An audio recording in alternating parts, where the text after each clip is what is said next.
নমস্কার, জয় হরি বল।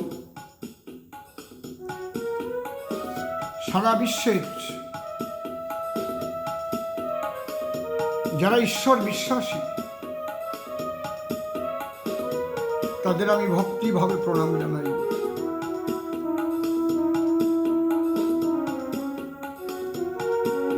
আজকের আলোচনার বিষয় এবং সঙ্গীতের বিষয় মানুষের ভালো হওয়ার উপায় কি। শশী ঠাকুর ভবা পাগলা আমার জীবনের কাণ্ডারি। তিনি আমাকে যে শিক্ষা দিয়েছিলেন আপনাদের কাছে আমি শেয়ার করে যাই। কখন চলে যাব জানি না।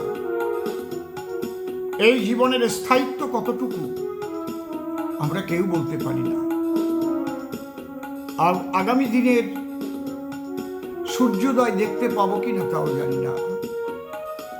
তবু অহংকার,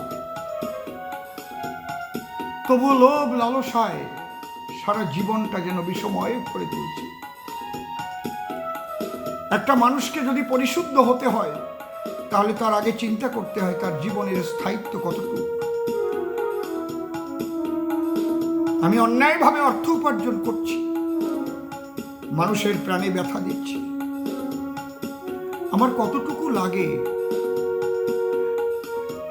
আর মানুষকে ঠকিয়ে কত অর্থ আমি জমা করেছি, সেই অর্থই অনর্থের মূল হয়ে যাবে। আমরা দেখতে পাচ্ছি চারিদিকে সেই অবস্থা। তাই আগে ভাবতে হবে তোমার, তুমি যে দেশে বাস করো রে বন্ধু, কয়দিন বা তোমার অধিকার।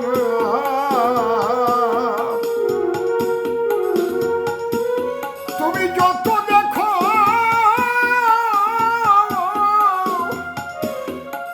আপন আপন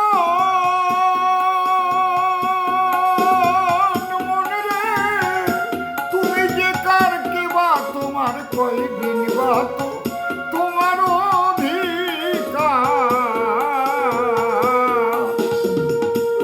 যে দেশে বাস করো রে বন্ধু, কয়দিন বা তোমার অধিকার।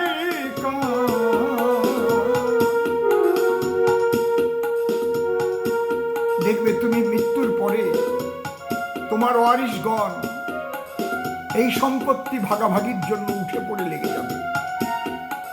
রেকর্ড পরিবর্তন হয়ে যাবে অন্যের নামে। আজ যে জমিতে তুমি বসবাস করছো, যে বাড়িতে, ও বাড়ি একদিন অন্যের নামে ছিল। কতটুকু সময় তুমি বসবাস করবে এখানে তাও তুমি জানো না। তাই আমার গান, একটুখানি হাওয়ার জোরে চলো ফেরো জনম ভরে, সেই হাওয়াটুকু গেলে সরে, ওরে দু চোখেতে দেখবে অন্ধকার। হায় রে,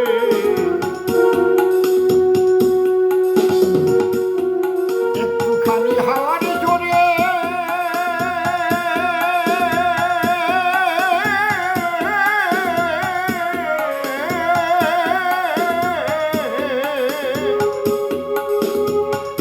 চলো ফেরো জনম ভরে, সেই হাওয়াটুকু গেলে শহরে, দু চোখ ভরে দেখবে অন্ধকার। তুমি যা করিলে এই বিদেশে এসে মনে রে,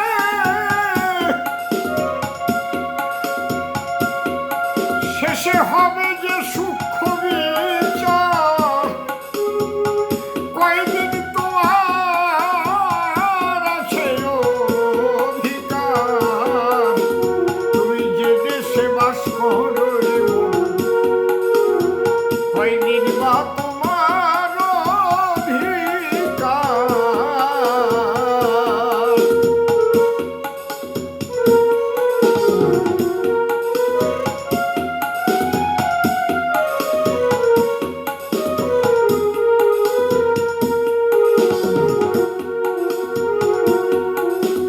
পিতার বিন্দু সিন্ধু মাঝে মিলন হয়ে মাতৃরজে এ দেহটা গড়ল কে যে অন্ধকারে কে সেই কারিগর। হায় রে, একদিনও কি ভেবেছ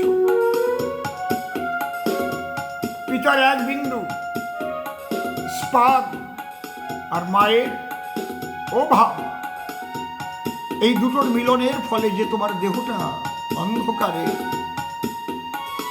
কোন বান্ধব গঠন করেছিল গো? এই দেহের বহিরঙ্গে এবং দেহের অভ্যন্তরে কত অর্গান রয়েছে, সমস্ত কিছু কিন্তু বিন্দু থেকেই সৃষ্টি হয়েছে। এর পিছনে একজন কারিগর না থাকলে এত সুন্দর করে কখনো এই দেহ সৃষ্টি হতে পারে না। যারা নাস্তিকবাদী তারা বলবে প্রাকৃতিক নিয়মে হয়। বাবা, নিয়ম শব্দটা উচ্চারণ করলেই সেখানে একজন নিয়ামক থাকে, নিয়মটা থাকে। তা না থাকলে নিয়ম শব্দই জগতে কখনো সৃষ্টি হতো না। তাই আমার গান, এগুলো ভাবতে হবে যদি ভালো হতে হয় তোমাকে। পিতার বিন্দু সিন্ধু মাঝে মিলন হয়ে মাতৃরজে এই দেহটা গড়ল কে যে অন্ধকারে কে সেই কারিগর।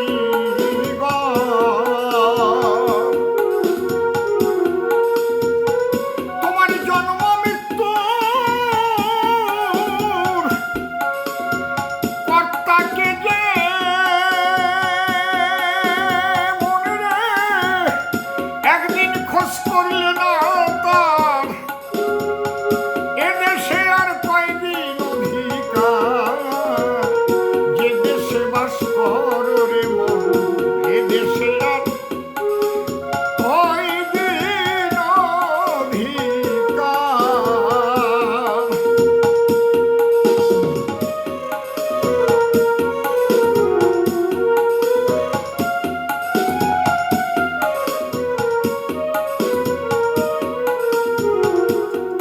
তুমি যে কার খেলার পুতুল ওরে তারে নাচিনিয়া করে সবু, তোমার আমিত্বই সব দোষের মূল। নিজে কর্তা সেজে করছো অহংকার। হায় রে, কাজী নজরুল ইসলাম লিখলেন, খেলিছ এ বিশ্ব লয়ে বিরাট শিশু, আনো মনে আনো তারকার অবিশ্বাসী খেলনা তব। হে উদাসী পড়িয়া আছে রাঙা পায়ের কাছে রাশি রাশি। ও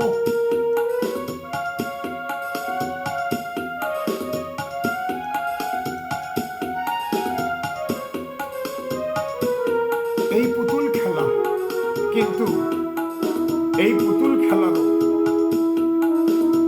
এর উপরই নির্ভর করে তোমার ভবিষ্যৎ কি হবে, ভালো হবে না মন্দ হবে। তুমি যদি ভালো কর্ম করো তোমার আগামী জন্ম হবে সুন্দর পরিশুদ্ধ।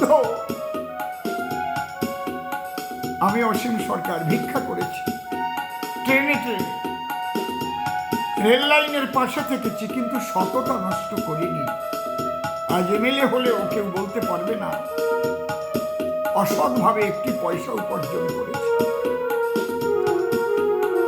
কারণ আমি জানি এই শিক্ষাই পেয়েছি শ্রী ঠাকুর বাবা পাগলা থেকে। বাবা, চিরকাল কেউ থাকে না, যেটুক সময় থাকবে সৎভাবে জীবনযাপন করবে। তাই আমার গান, তুমি যে কার খেলার পুতুল তারে নাচিনিয়া করেছ ভুল। তোমার আমিত্বই সব দোষের মূল। নিজে কর্তা সেজে করছো অহংকার। অধম সিম্বলে